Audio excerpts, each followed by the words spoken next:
మనమందరం కొట్లాడినాము.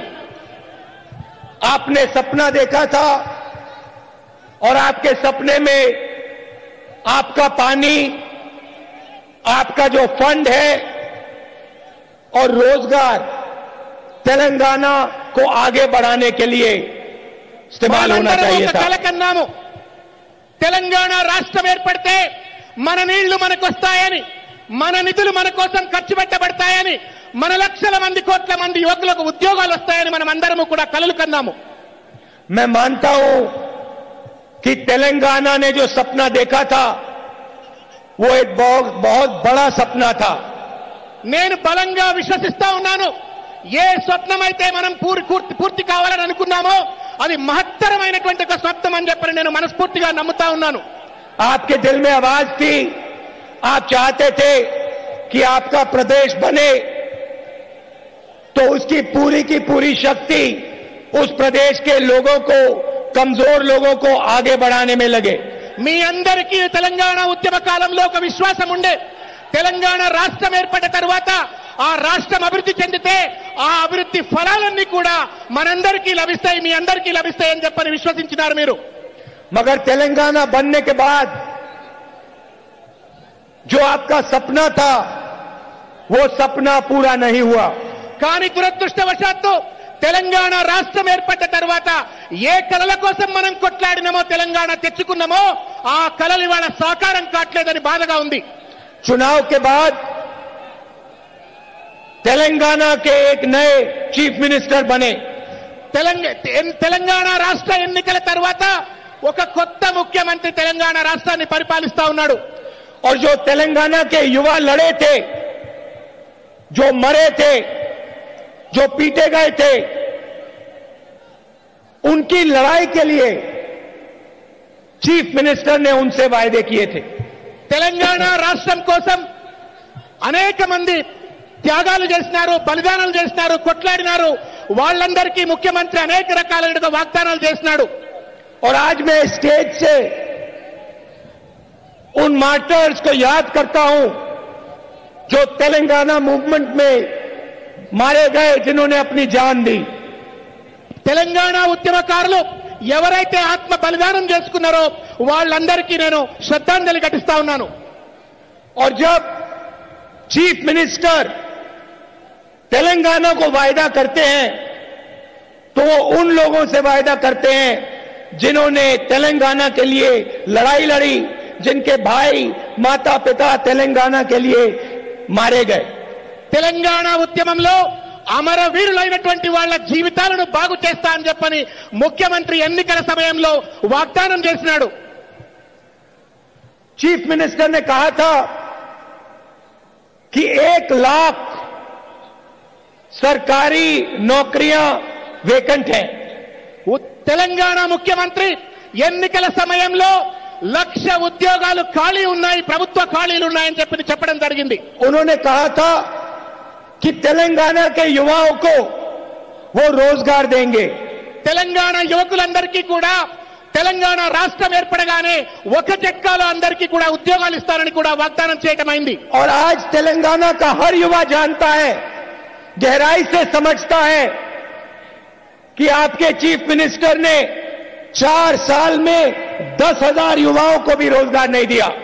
ఇవాళ ముఖ్యమంత్రి వాగ్దానాల మీద అధికారంకి వచ్చిండో ఆ వాగ్దానాలన్నీ కూడా అబద్ధాలనేటువంటి విషయం ఇవాళ ఈ తెలంగాణలో ఉన్న యువకులందరికీ కూడా స్పష్టమైంది. 4 సంవత్సరాల కాలంలో కేవలం 10,000 ఉద్యోగాలు కూడా నింపలేదు. ना सरकारी जॉब्स का नोटिफिकेशन हुआ है और ना रिक्रूटमेंट हुआ है. ప్రభుత్వ ఉద్యోగాల కోసం నోటిఫికేషన్ వేయలేదు, ఆ వేసిన నోటిఫికేషన్లకు రిక్రూట్మెంట్ కూడా జరగలేదు. और जो आपको पहले मिलता था, जो आपकी फीस रीइंबर्स होती थी, उसको भी आपसे चीफ मिनिस्टर ने छीन लिया. పేదల విద్యార్థుల జీవితాలను బాగు చేసేటువంటి ఒక ఫీ రీఎంబర్స్మెంట్ పథకాన్ని కూడా ఇవాళ విద్యార్థులకు అందకుండా దూరం చేస్తా ఉన్నాడు. ఇవాళ किसानों को वायदे किए और दुख से मैं कहता हूं कि 4,000 किसानों ने आत्महत्या की है तेलंगाना में. రైతులకు అనేక రకాలైన వాగ్దానాలు చేసిన ముఖ్యమంత్రి దాదాపు 4,000 మంది రైతులు తెలంగాణ ప్రాంతంలో ఆత్మహత్య చేసుకుంటుంటే నిమ్మకు నీరెత్తినట్టున్నాడు, చూస్తా ఉన్నాడు. चीफ मिनिस्टर ने स्टेट में और प्रधानमंत्री जी ने नेशनल लेवल पे वायदा किया था कि किसानों को सही दाम दिया जाएगा. ముఖ్యమంత్రి గారు రైతులందరికీ కూడా కనీస మద్దతు ధర ఇస్తా అని చెప్పని వాగ్దానం చేయటమైంది. लाखों रुपए सबसे अमीर लोगों का प्रधानमंत्री जी माफ कर सकते हैं, लाखों करोड़ रुपए उनको दिया जा सकता है, मगर हिंदुस्तान के किसान को, तेलंगाना के किसान को मदद नहीं की जा सकती. ఇవాళ దేశంలో లక్షల కోట్ల రూపాయలు పెట్టుబడిదారులకు, పారిశ్రామికవేత్తలకు, డబ్బున్న వాళ్లకు వాళ్ళ యొక్క రుణాలు మాఫీ జరుగుతా ఉన్నాయి, కానీ పేద రైతుల రుణాలు మాత్రం మాఫీ జరగట్లేదు. ఇవాళ उधर प्रधानमंत्री कहते हैं कि मैं देश का प्रधानमंत्री नहीं हूं, मैं देश का चौकीदार हूं. ఢిల్లీలో ఉన్నటువంటి ఒక నరేంద్ర మోడీ ప్రధానమంత్రి, నేను దేశ ప్రధానిని కాదు, ఈ దేశానికి కాపలాదారును అంటాడు. అక్కడ राफेल हवाई जहाज का कॉन्ट्रैक्ट हिंदुस्तान एरोनॉटिकल लिमिटेड से छीनते हैं और अपने मित्र को कॉन्ट्रैक्ट देते हैं. భారత ప్రభుత్వ రంగ సంస్థ అయినటువంటి ఒక హిందుస్థాన్ ఏరోనాటిక్ లిమిటెడ్ కూర్చున్నటువంటి ఒక రఫేల్ కాంట్రాక్ట్ ను హెచ్ఏఎల్ నుండి గుంజుకొని ఆయనకు ఆత్మీయులైనటువంటి ఒక పెట్టుబడిదారులకు కట్టబెడతా ఉన్నాడు ఇవాళ నరేంద్ర మోడీ. जो हवाई जहाज यूपीए की सरकार ने 526 करोड़ लेने की बात की थी, उसी हवाई जहाज को प्रधानमंत्री जी ने 1600 करोड़ रुपए के लिए खरीदा. దుర్మార్గమైన విషయం ఏంటంటే యూపీఏ ప్రభుత్వ హయాంలో 524 కోట్ల రూపాయలకు కొనుగోలు చేయాలని నిర్ణయించినటువంటి ఒక విమానాన్ని దుర్మార్గంగా అవినీతితో నరేంద్ర మోడీ ప్రభుత్వం ఒక విమానాన్ని 1600 కోట్ల రూపాయలకు కొని अनिल अंबानी जी ने कभी हवाई जहाज नहीं बनाया. 45,000 करोड़ रुपए का कर्जा था और जिस कंपनी को कॉन्ट्रैक्ट मिला वो कॉन्ट्रैक्ट मिलने से 10 दिन पहले ही पैदा हुई थी. అనిల్ అంబానీ కంపెనీకు ఏ రకమైనటువంటి ఒక విమాన ఉత్పత్తి రంగంలో అనుభవం లేదు. ఏ కంపెనీకైతే ఇవాళ రఫేల్ డీల్ ఇచ్చినారో ఆ కంపెనీ దాదాపు 35,000 కోట్ల రూపాయల నష్టాల్లో ఉన్నటువంటి ఒక కంపెనీ. ఆ కంపెనీ ఆర్డర్ ఇచ్చే ముందు కేవలం 10 రోజుల ముందు మాత్రమే ఆ కంపెనీని పెట్టడమైంది. हमने सरकार से सवाल पूछा, रक्षा मंत्री कहती है कि राफेल हवाई जहाज का दाम देश को बताया नहीं जा सकता है क्योंकि फ्रांस की सरकार के साथ सीक्रेट पैक्ट है कि हम हिंदुस्तान की जनता को राफेल हवाई जहाज का दाम नहीं बताएंगे. దేశ రక్షణ మంత్రి ఏమంటాడంటే ఫ్రాన్స్ తో మాకు సీక్రెట్ ఒప్పందం ఉంది, ఆ ఒప్పందాన్ని మేము బహిర్గతం చేయలేము, ఏ ధరకు మేము ఏం కొంటున్నామో మేము వివరాలన్నీ ప్రభుత్వానికి కానీ పార్లమెంట్ కానీ చెప్పలేము అని అబద్ధాలు ఆడుతా ఉన్నారు. और मैंने स्वयं फ्रांस के राष्ट्रपति से पूछा, दिल्ली आए, मैंने उनसे पूछा, भाई बात बताइए, क्या आपके बीच में और हिंदुस्तान की सरकार में कोई सीक्रेट पैक्ट है जो कहता है कि राफेल हवाई जहाज का दाम हिंदुस्तान की जनता को नहीं बताया जा सकता है. నేను ఫ్రాన్స్ ప్రధానమంత్రితో సమావేశమయ్యాను. ఆ సమావేశంలో స్పష్టంగా నేను ఆ ప్రధానమంత్రిని అడగడం జరిగింది, రఫేల్ విమానాన్ని ఎంత ఖరీదుకు కొంటా ఉన్నారో ఆ యొక్క ఖరీదు వివరాలు భారతదేశ ప్రజలకు చెప్పకుండా ఏమైనా సీక్రెట్ ప్యాక్ట్ ఉందా అని చెప్పని నేను అడగడమైంది. फ्रांस का राष्ट्रपति मुझे कहता है, और मेरे साथ आनंद शर्मा जी और मनमोहन सिंह जी बैठे थे, फ्रांस का राष्ट्रपति कहता है ऐसी कोई बात नहीं है, अगर हिंदुस्तान की सरकार राफेल हवाई जहाज का दाम बताना चाहती है तो खुल के बताए, हमारा कोई इतराज नहीं. दूसरी तरफ डिफेंस मिनिस्टर कहती है फ्रांस के साथ सीक्रेट पैक्ट है, दाम नहीं बताया जा सकता. నేను ప్రధానమంత్రితో ఫ్రాన్స్ ప్రధానమంత్రితో జరిగిన సమావేశంలో నాతో పాటు ఆనంద్ శర్మ గారు, మాజీ ప్రధాని మన్మోహన్ సింగ్ గారు ఉన్నారు. చాలా స్పష్టంగా చెప్పిండ్రు, చెప్పాలనుకుంటే సీక్రెట్ ఏం లేదు, భారతదేశ ప్రజలకు ఆ సీక్రెట్ చెప్పొచ్చు, దాంట్లో ఏం సీక్రెట్ లేదు అని చెప్పడమైంది. కానీ దుర్మార్గంగా రక్షణ మంత్రి మాత్రం ఆ వివరాలన్నీ సీక్రెట్, ప్రజలకు చెప్పడానికి వీలు లేదని చెప్పని పార్లమెంట్ సాక్షిగా చెప్పారు. राफेल कॉन्ट्रैक्ट को रीडिजाइन करके नरेंद्र मोदी जी ने अनिल अंबानी जी को लाखों करोड़ रुपए का फ्री गिफ्ट दिया। రఫేల్ యూపీఏ ప్రభుత్వం ఏర్పరచుకున్నటువంటి ఒక రఫేల్ డీల్ ను, ఆ అగ్రిమెంట్ ను రీడిజైన్ చేసి అది తన మిత్రుడైనటువంటి ఒక అనిల్ అంబానీకి కట్టబెట్టి వేల కోట్ల రూపాయల అతనికి కట్టబెట్టే ప్రయత్నం చేస్తున్నారు నరేంద్ర మోడీ గారు।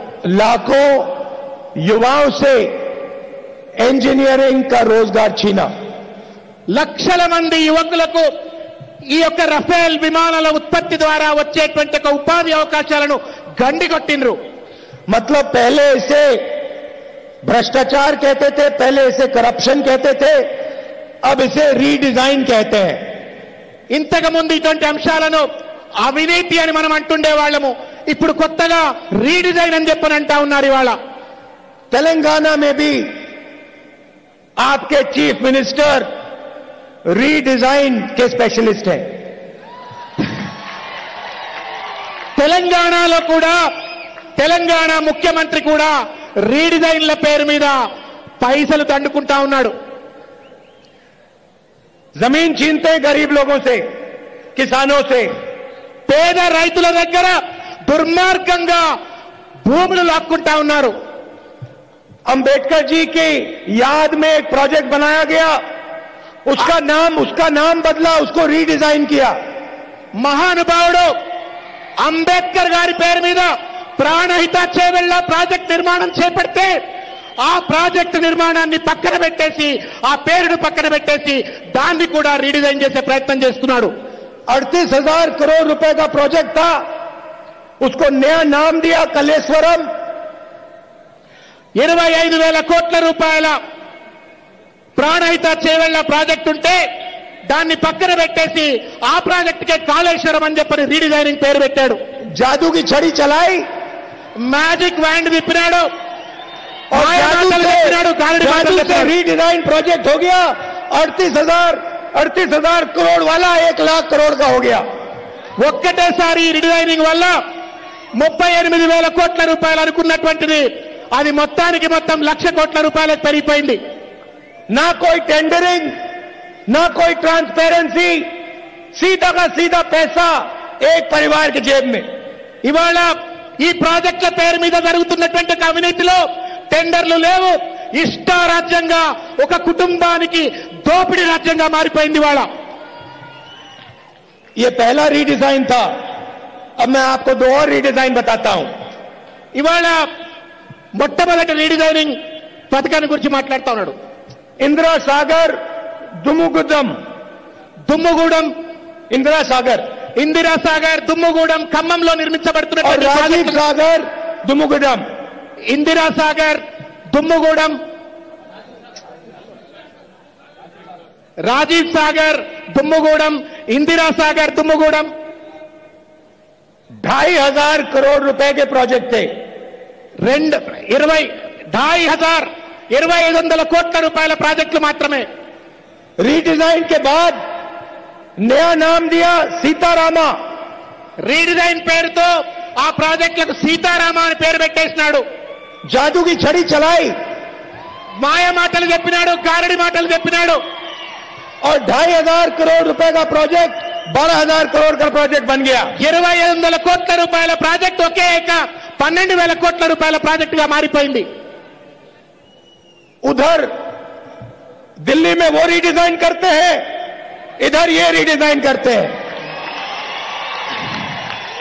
ఢిల్లీలో ఉన్న నరేంద్ర మోడీ ఇట్లనే రీడిజైనింగ్ చేసి మోసం చేస్తా ఉన్నాడు, తెలంగాణలో ఉన్నటువంటి ఒక కేసీఆర్ కూడా అట్లనే మోసం చేస్తా ఉన్నాడు రీడిజైనింగ్ పేరు మీద। लोकसभा में रीडिजाइनर साहब बैठे थे, मैंने उनसे आधे घंटे का भाषण किया, उनको बताया राफेल के बारे में देश को बताइए, दाम के बारे में बताइए, अपने मित्र अनिल अंबानी जी के बारे में बताइए। 45,000 करोड़ रुपए का कर्जा है, उसके बारे में बताइए। कॉन्ट्रैक्ट उसको कैसे मिला, रीडिजाइन आपने कैसे किया, उसके बारे में बताइए। आंख में आंख मिला के मैंने भाषण की।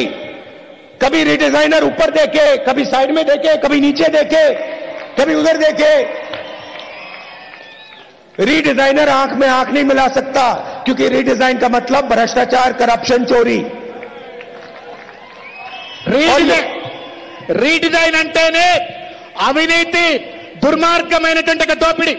పార్లమెంటులో నేను 30 నిమిషాల పాటు ప్రసంగించాను. ప్రధానమంత్రి నరేంద్ర మోడీ కళ్లల్లో కళ్లు పెట్టి రఫేల్ డీల్ ఏంటి, ఈ రఫేల్ డీల్ 35,000 కోట్ల రూపాయల నష్టానికి ఉన్నటువంటి ఒక కంపెనీకి ఎట్లా కట్ల పెట్టిండ్రు అని చెప్పని ఆయన అడిగితే నా కళ్లల్లో